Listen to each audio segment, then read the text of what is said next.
What were the first international legal challenges to anti-LGBTQ+ laws?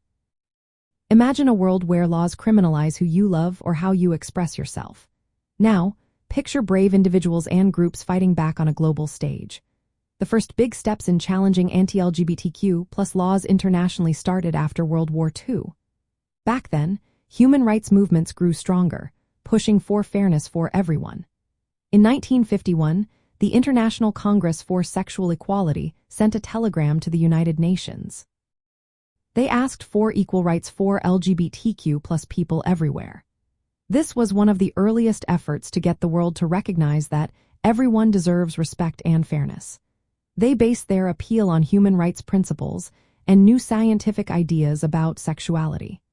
Then, in 1994, a landmark case called Toonen versus Australia took place before the United Nations Human Rights Committee.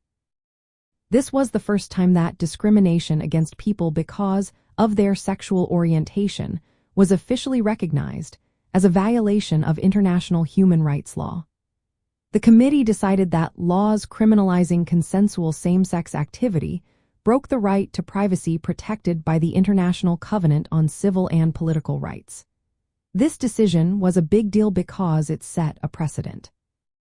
It showed that international law could be used to challenge unfair laws targeting LGBTQ+ people. Later, in 2007, a group of experts gathered in Indonesia to create the Yogyakarta Principles.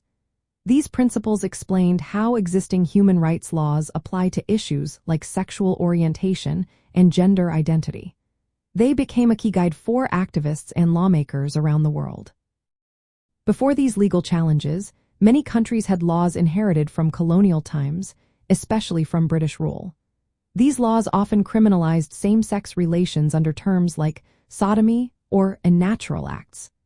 Even after colonies gained independence, many of these laws stayed in place. These early international efforts helped create a legal foundation for activists fighting to change unfair laws. They also influenced United Nations resolutions calling for the protection of LGBTQ+ people from violence and discrimination. Human rights bodies and independent experts now use these legal precedents to monitor and promote LGBTQ+ rights worldwide. These steps show how international law has played a vital role in pushing for equality and justice for LGBTQ+ communities across the globe.